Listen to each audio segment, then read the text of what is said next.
할렐루야. 이제 우리 하나님 말씀 같이 보도록 하겠습니다. 오늘 같이 나눌 말씀은 마태복음 3장 13절부터 27절까지 말씀입니다.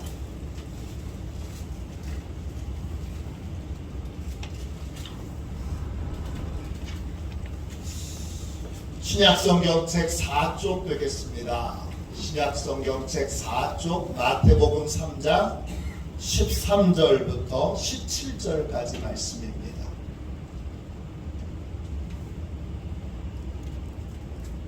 (13절부터) 17절까지 우리 같은 목소리로 함께 귀한 말씀을 읽도록 하겠습니다. 같이 한 목소리로 읽겠습니다.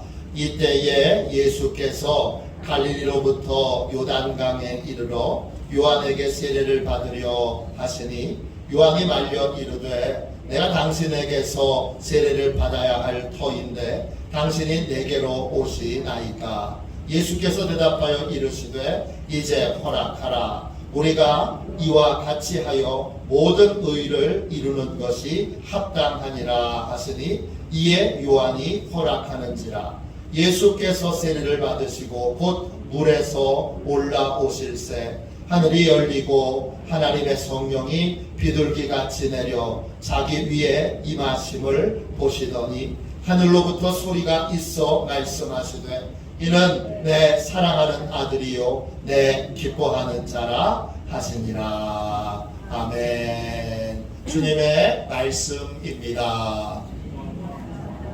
아멘. 주님 감사합니다. 감사함으로 이 귀한 말씀을 같이 받았습니다. 주보에 회개의 기도가 나옵니다. 주여도 첫 번째 주일 같이 함께 회개의 기도를 하나님 앞에 드리도록 하겠습니다. 같이 함께 기도하겠습니다. 복되고 존귀하신 주님, 주님은 우리에게 오묘하고 겸손함으로 본을 보여주셨지만 저희는 교만하여 자신을 자랑하고 자신을 높이며 자기 생각과 경험을 고집하는 삶을 살았습니다. 주님은 끝까지 사랑으로 품으시고 우리를 인도하셨지만 저희는 주님의 인도를 업신여기며 욕심과 정욕을 쫓을 때가 많았습니다. 교만하고 어리석은 저희들을 불쌍히 여기셔서 주님을 바로 볼 수 있도록 눈을 열어주시고 주님의 말씀을 겸손히 따를 수 있는 지혜를 갖게 하소서. 예수 그리스도의 이름으로 기도합니다. 아멘. 한 번 더 기도합니다. 진심으로 자기의 죄를 회개하고 하나님께로 돌아오는 이들에게 주시는 하나님의 말씀을 들으십시오. 이 예수를 두고 모든 예언자가 증언하기를 그를 믿는 사람은 누구든지 그의 이름으로 죄사함을 받는다고 하였습니다. 우리의 구원자이신 주님, 우리의 눈을 열어주셔서 주님께서 하나님께서 사랑하시는 하나님의 아들인 것을 알게 하소서. 우리의 마음을 열어주셔서 주님께서 성령께서 임재하여 참으로 우리를 구원해 주신 유일한 구원자이심을 알게 하소서. 주님을 통해 진정한 은혜의 시간이 시작됨을 알게 하시고 주님을 통해 가난한 자가 부하게 되며 갇힌 자들이 자유함을 얻으며 눈먼 자가 다시 볼 수 있게 되며 눌린 자들이 회복되는 은혜의 시간이 시작됨을 알게 하소서. 이 놀라운 은혜의 시간이 주님을 나의 주님으로 영접함으로 내게도 임하도록 내게도 시작되도록 은혜를 베풀어 주소서.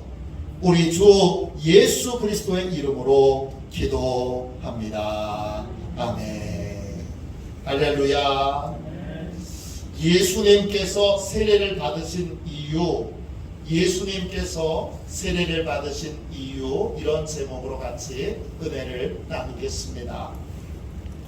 오늘은 교회력에 따르면 주현절 후 첫 번째 주일입니다. 교회력은 교회에서 쓰는 달력입니다.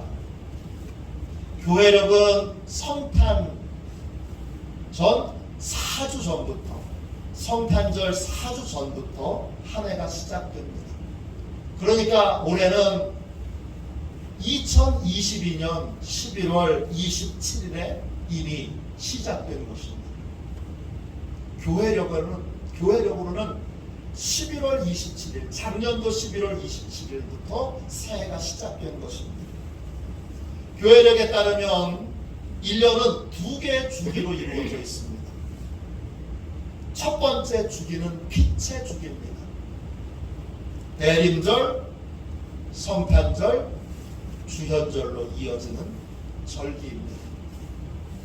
이 기간은 생명의 빛이신 주님을 내 마음의 주인으로 영접하는 기간이고, 내 마음에 있는 어둠을 빛이신 주님이 비춰 밝게 해주시도록 모든 것들을 허락하고 모든 것들을 허용하는 시간이고, 빛이신 주님의 인도하심을 따라 이 어둠의 길을, 어둠의 땅을 헤쳐나가는 빛이신 주님의 인도를 따르는 기간입니다. 두 번째 주기는 생명의 주기입니다. 사순절로 시작해서 부활절, 성령 강림절로 이어지는 절기입니다. 이 절기는 예수님의 부활 생명을 우리가 그대로 받아들이기 위해 예수님과 함께 죽고 예수님과 함께 다시 사는, 그래서 십자가의 은혜와 부활의 은혜로 새로운 생명으로 삶을 살아가게 되는 것, 부활 생명으로 삶을 살아가게 되는 것, 그것을 경험하는 절기입니다. 이 기간 동안 우리는 새 생명 가운데 변화되어 삶을 살아가게 됩니다. 오늘은 주연절 후 첫 번째 주일입니다. 주연절은 1월 6일인데 뭘 기념하는 날이냐? 동방 박사가 예수님께 3가지 예물을 드려서 경배한 걸 기념하는 날입니다. 동방 박사가 별을 보고 와서 3가지 예물을 드린 것을 예수님을 왕으로 인정하고 고백한 것으로 그렇게 받아들입니다. 그래서 예수님이 첫 번째로 구원자로 나타나고 드러난 사건이 동방 박사가 예수님께 예물 드린 그 사건으로 여겨서 그날을 주현절이라고 부릅니다. 주현절 할 때 절은 예배한다 이런 뜻이고, 주현이라고 하는 말은 나타났다 이런 뜻입니다. 헬라어로 에피파네이아입니다. 나타났다, 표현되었다, 영광스럽게 드러나다 이런 뜻입니다. 예수님은 베들레헴에서 태어나셔서 나사렛에서 자라셨습니다. 겉 모양은 초라한 목수입니다. 이사야 53장에 보면 그 겉모습은 앙상한 가지와 같아서 볼품이 전혀 없습니다. 겉모양만 보면 흠모할 것이 전혀 없는 앙상하게 마른 모습입니다. 이런 예수님께서 감춰져 있던 구원자의 모습을 세상에 드러내신 날, 나타내신 날이 바로 주현절입니다. 예수님께서 구원자로 자신을 처음 드러내신 사건은 크게 3가지가 있습니다. 그래서 주연절은 이 3가지를 기념합니다. 첫 번째가 동방 박사가 방문한 것이고, 두 번째가 예수님이 세례를 받으신 것이고, 세 번째가 가나의 혼인잔치에서 첫 번째 기적을 행하신 것입니다. 이 3가지 사건으로 예수님이 처음으로 자신의 구원자이심을 세상에 드러내셨습니다. 주연절은 매우 중요한 절기임에도 불구하고 많은 분들에게 많이 알려지지 않았습니다. 만일 주연절의 은혜가 없었다면 우리는 연약한 인간의 모습을 가진 예수님만을 알게 됐을 겁니다. 우리가 주연절의 은혜가 없었다면 우리는 하나님의 아들이자 또 우리를 구원하시기 위해서 오신 그리스도를 만나지 못했을 것입니다. 주연절은 예수님의 참 모습을 우리에게 알려줍니다. 예수님의 참 모습은 내가 찾아가서 발견할 수 있는 게 아닙니다. 주연절의 은혜는 하나님께서만이 이 초라한 인간의 모습을 가지고 계신 바싹 마른 인간의 모습을 가지고 계신 그분이 구원자이시자 하나님의 아들이신 것을 하나님이 나타내 주셔야만, 하나님이 드러내 주셔야만 비로소 예수님의 참 모습을 알 수 있다는 걸 우리에게 깨우쳐 줍니다.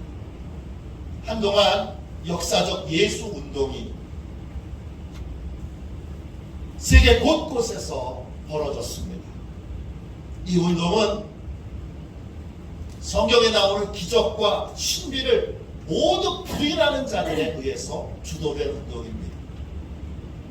이들은 성경에 나오는 모든 기적과 신비를 다 신화라고 부정했습니다. 그래서 신화 속에 감춰진 예수가 아니라 실제 역사에서 제자들이 만났던 인간 예수, 그 인간 예수를 역사적 예수라고 불러서 그 예수가 진짜 예수라고, 우리는 신화 속에 감춰져 있는 예수가 아니라 진짜 예수를 찾고자 한다고 그렇게 주장하며 연구를 했습니다. 지금도 이 연구를 하는 분들은 남아 있습니다. 그런데 이들이 남긴 연구의 결과는 참혹합니다. 이들이 발견한 역사적 예수는 실패한 사회개혁가입니다. 그 이상도 그 이하도 아닙니다. 예수님에 대한 기적과 신비를 다 걷어냈더니 거기에는 항상하게 마른 갈릴리 목수가 있었고, 그분은 따뜻한 사랑을 가지고 계신 분은 맞았지만 십자가에서 권력가들에 의해서 힘없이 죽은 실패한 사회개혁가, 그 이상도 그 이하도 아니었습니다. 이 연구에 참여한 사람 중에 유명한 분이 있습니다. 알베르트 슈바이처입니다. 이분은 의사이기 전에 신학 박사입니다. 이분의 박사 논문이 바로 역사적 예수에 대한 참 탐구라고 하는 책입니다. 이렇게 두꺼운 책이고 이렇게 큰 책입니다. 이 책을 제가 잘 아는 이유는 제가 이 책을 한 학기 동안 배웠습니다. 이 책을 한 학기 동안 배운 사람을 제가 만나본 적이 없습니다. 제 클래스에 4명이 들었는데 연세대학교 대학원 다닐 때 딱 한 번 이 클래스가 열렸는데 우연찮게 제가 이 클래스에 들어가서 공부를 했습니다. 슈바이처가 열심히 역사적 예수에 대하여 탐구하고 연구하고 공부한 끝에 그는 이런 결론을 내렸습니다. 이 방법으로는 진정한 예수님을 만날 수 없다.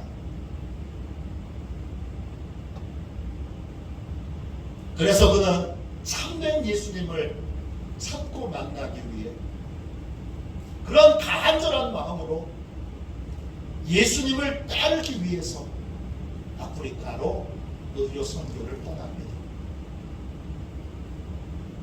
슈바이처 박사가 참된 예수님을 만났는지 그건 알 수 없습니다. 정확하게 모릅니다.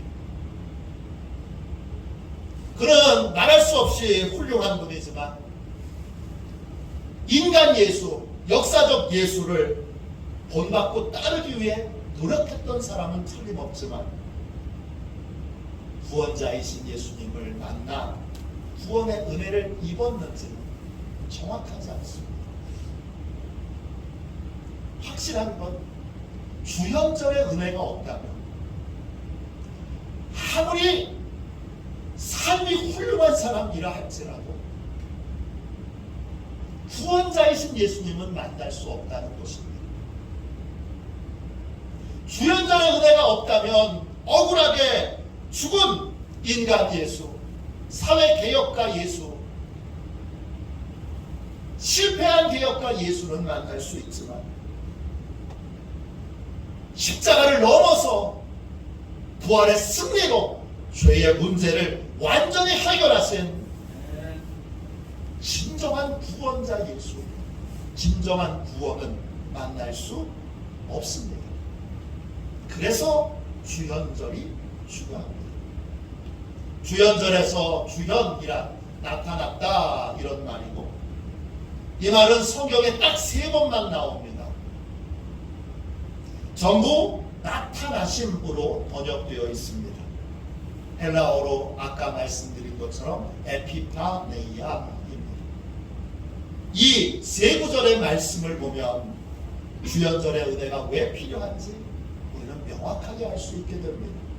첫 번째 말씀이 데살로니가 후서 2장 8절입니다. 그때에 불법한 자가 나타나리니 주 예수께서 그 입의 기운으로 그를 죽이시고 강림하여 나타나심으로 피하시리라 그랬습니다.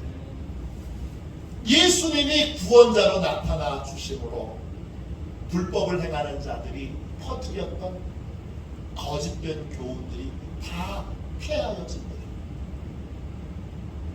예수님께서 구원자로 나타나셔서 입의 기운으로 거짓 교훈들을 다 폐기시키는데, 그 입의 기운이라는 말은 헬라어 원어로 보면 성령의 능력이라는 뜻입니다.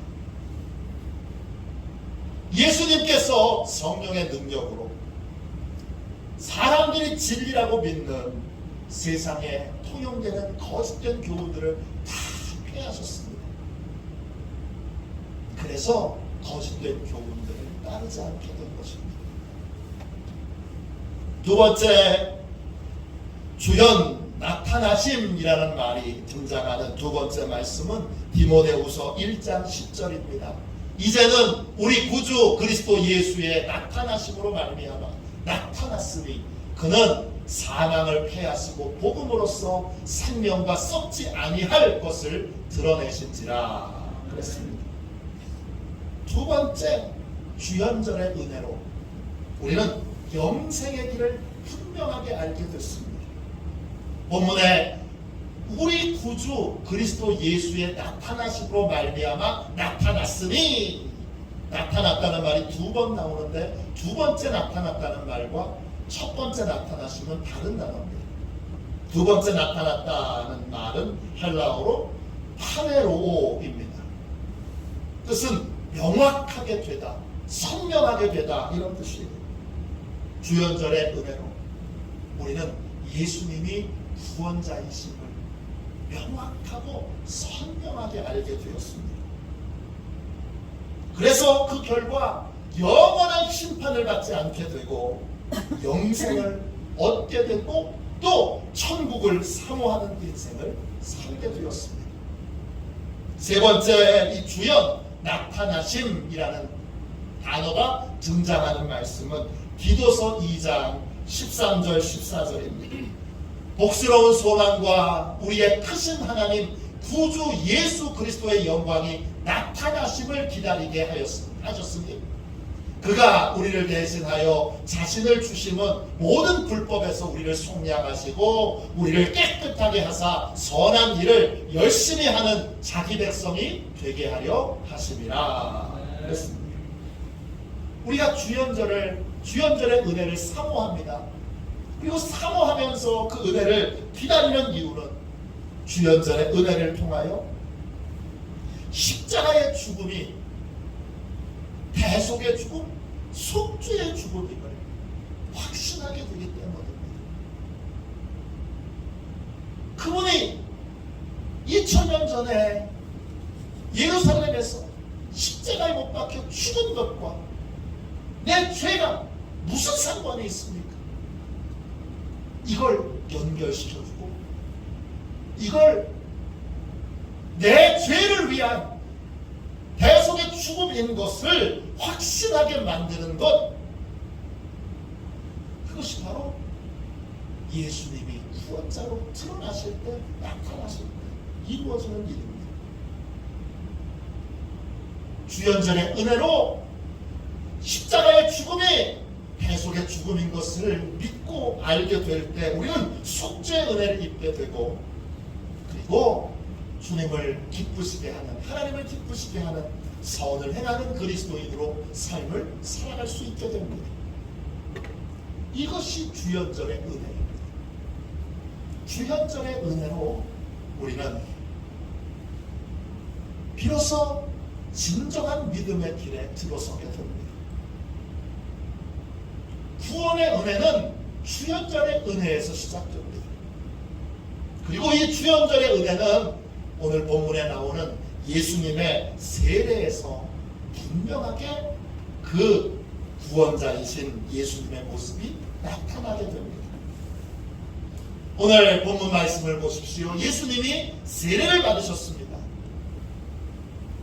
세례란 원래 하나님을 떠났던 자가 삶의 방향을 돌이켰음을, 하나님께로 이제 돌아오기로 결심했다는 걸 드러내고 나타나는 표시가 세례입니다. 그런데 예수님은 죄가 없는 분이신데, 또 하나님과 늘 함께 하신 분이신데, 하나님의 뜻에 순종하여 이 땅에 오신 분이신데, 죄 없는 예수님이 왜 세례를 받으셨습니까? 예수님은 자신을 위해서 세례를 받으신 것이 아닙니다. 예수님은 대속의 은혜를 베풀어야 될 우리를 대신해서 먼저 세례를 받으신 것입니다. 마태복음 3장 13절 14절 보세요. 13절입니다. 이때에 예수께서 갈릴리로부터 요단강에 이르러 요한에게 세례를 받으려 하시니, 요한이 말려 이르되 내가 당신에게서 세례를 받아야 할 터인데 당신이 내게로 오시나이까. 예수님이 세례를 받으러 오시자 세례 요한이 예수님을 말립니다. 말린다는 게 그냥 예의상 말렸다는 뜻이 아니라, 말린다 이 말이 헬라 말로 디아콜루오입니다. 뜻은 완강하게 막아서는 겁니다. 절대 안 됩니다. 강한 어투로 세례를 받으러 오신 예수님을 막아섭니다. 이때 이 완강한 태도를 보이는 세례 요한에게 예수님이 이렇게 말씀하세요. 15절 보세요. 예수께서 대답하여 이르시되 이제 허락하라. 우리가 이와 같이 하여 모든 의를 이루는 것이 합당하니라 하시니, 이에 요한이 허락하는지라. 왜 세례를 받아야 하는지 예수님이 세례 요한에게 설명해 주십니다. 예수님이 세례를 받으시려고 하는 건 의를 이루시기 위해서입니다. 어떤 의냐? 사람의 의가 아니라 하나님의 의입니다. 하나님의 공의는 간단합니다. 죄인은 벌 받고 의인은 상 주는 겁니다. 그런데 하나님의 공의에 치명적인 문제가 하나 있습니다. 뭐냐? 모든 사람이 다 예외 없이 죄인이라는 것입니다. 모든 사람들이 다 심판을 받고 지옥에 갈 수밖에 없습니다. 그래서 하나님은 인간을 구원하시기 위해 다른 의를 준비하셨습니다. 로마서 3장 21절 22절입니다. 이제 율법 외에 열심히 지켜서 내가 구원을 이루는 율법 외에, 이거는 구원받을 사람이 없습니다. 이제는 율법 외에 하나님의 한 의가 나타났으니 율법과 선지자들에게 증거를 받은 것이라. 곧 예수 그리스도를 믿음으로 말미암아 모든 믿는 자에게 미치는 하나님의 의미 차별이 없느니라. 인간이 스스로 구원할 수 있는 길이 없고 인간이 스스로 구원할 수 있는 어떤 방법도 없기에 하나님이 인간을 구원하시기 위해 다른 구원의 방법을 마련하셨습니다. 그것은 예수 그리스도를 믿음으로 죄사함을 받아 구원을 얻는 것입니다. 이때 예수님을 믿는다는 건 뭡니까?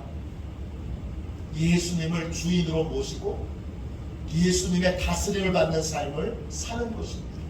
개념적인 것이 아니라 실제적인 것입니다. 이런 구원의 방법을 성경은 하나님의 의라고 부릅니다. 이때 의라고 하는 단어는 한문으로 보면 양 밑에 내가 있는 겁니다. 이때 양은 예수 그리스도를 상징하고 나는 예수 그리스도 아래에서 보호를 받아야 합니다. 출애굽기에 보면 죽음의 재앙을 내리는 천사가 왔을 때 문설주와 인방의 어린 양의 피를 바른 자들은 그 재앙에서 보호를 받았습니다. 하나님의 의는 심판의 의가 아니라 구원의 의입니다. 구원의 의를 이루기 위해서 예수님이 세례를 받으신 겁니다. 하나님의 심판이 있을 때 우리는 예수님 밑으로 내려가야만 보호를 받습니다. 예수님은 하나님이 마련하신 유일한 피난처입니다. 그 밑에 가서 보호를 받고 그 밑에 가서 예수님을 나의 주님으로 인정하고 예수님의 다스림을 받을 때 우리는 모든 재앙에서 모든 심판에서 보호를 받을 수 있습니다. 이것이 하나님의 의인데 이 의는 예수님의 세례를 받으시는 것으로 시작됩니다. 예수님은 자신을 위해 세례를 받으신 것이 아니라 속죄의 은혜가 필요한 나를 위해서 우리를 위해서 대신 세례를 받으셨습니다. 예수님의 세례는 십자가의 죽음과 그렇기 때문에 연결되어 있습니다. 예수님의 십자가 대속의 죽음은 세례에서 출발합니다. 세례는 대속의 출발점입니다. 우리는 세례를 통해서 예수님과 연합합니다. 세례, 우리의 세례는 예수님과 함께 죽음에 넘겨지고 예수님과 함께 다시 생명을 얻는 것입니다. 십자가와 죽음을 경험하는 것인데 이것의 출발점은 예수님이 세례를 받으시는 것입니다. 로마서 6장 4절입니다. 그러므로 우리가 그의 죽으심과 합하여 세례를 받음으로 그와 함께 장사되었나니 이는 아버지의 영광으로 말미암아 그리스도를 죽은 자 가운데서 살리신 것 같이 우리로 또한 새 생명 가운데서 행하게 하려 함이라 했습니다. 예수님이 세례를 받으셨기 때문에 우리도 세례를 받을 수 있습니다. 예수님이 세례를 받으셨기 때문에 우리는 세례를 통해서 예수님과 연합할 수 있습니다. 그리고 세례를 통해서 십자가로 연결되어 십자가에서 예수님과 함께 죽고 부활로 예수님과 함께 다시 살아날 수 있게 됩니다. 그 출발점이 바로 세례입니다. 예수님은 바로 나를 위해서 구원자로 나를 구원하는 길을 여시기 위해 나에게 새 생명을 주시기 위해 세례를 받으셨던 것입니다. 이 세례를 받고 주님이 나오시자 어떤 일이 일어났습니까? 하늘이 열리고 성령의 비둘기같이 우리 예수님 위에 임하게 되었습니다. 마태복음 3장 16절입니다. 예수께서 세례를 받으시고 곧 물에서 올라오실새 하늘이 열리고 하나님의 성령이 비둘기같이 내려 자기 위에 임하심을 보시더니 세례를 받으시고 주님이 물에서 나오시자 하늘이 열렸고 성령님께서 비둘기같이 예수님 위에 임했습니다. 성령이 임했다는 것, 예수님을 통해 은혜의 해가 시작되었다는 것입니다. 누가복음 4장 18절 19절입니다. 주의 성령이 내게 임하셨으니, 성령이 예수님에게 임하신 것이 무슨 증거냐? 이는 가난한 자에게 복음을 전하게 하시려고 내게 기름을 부으시고 나를 보내사 포로된 자에게 자유를, 눈먼 자에게 다시 보게 함을 전파하며 눌린 자를 자유롭게 하고 주의 은혜의 해를 전파하게 하려 하심이라 하였더라. 아멘. 이때 은혜의 해는 희년을 말합니다. 영어로 주빌리입니다. 하나님께서 이스라엘 백성들의 땅을 주시고 50년마다 희년을 지키도록 명령하셨습니다. 희년이 되면 땅과 집을 원래 주인에게 돌려주어야 합니다. 노예는 풀어줘야 됩니다. 빚은 다 탕감해 주어야 합니다. 이게 바로 은혜의 희년입니다. 예수님께 성령이 임하셨다는 것, 예수님을 통해 희년이, 은혜의 해가 시작되었다는 것을 의미합니다. 예수님을 통해서 가난한 자가 부하게 되고, 포로된 자가 자유를 얻고, 눈먼 자가 보게 되고, 눌린 자가 자유함을 얻고, 이 모든 은혜가 쏟아지는 은혜의 해가 이제 시작되었다는 것입니다. 지금이 바로 은혜의 해입니다. 우리는 은혜의 때를 놓치지 말아야 합니다. 지금 반드시 예수님의 은혜로 구원을 받고 죄사함을 받고 치유와 회복의 은혜를 받아야 합니다. 그 출발점은 예수님을 나의 주님, 나의 하나님으로 영접하는 것입니다. 하나님은 세례를 통해서 은혜가 시작되었다는 것을 우리에게 알려주고 있습니다. 예수님은 은혜의 해를 우리에게 주시는 분입니다. 또한 계속 보세요. 예수님이 세례를 받고 나오시자 하늘에서 소리도 들렸습니다. 17절입니다. 하늘로부터 소리가 있어 말씀하시되 이는 내 사랑하는 아들이요 내 기뻐하는 자라 하시니라. 하늘에서 소리가 들렸습니다. 이 하늘은 눈에 보이는 하늘이기도 하고 영적인 하늘이기도 합니다. 헬라어 본문으로 보면 양쪽을 다 쓰고 있습니다.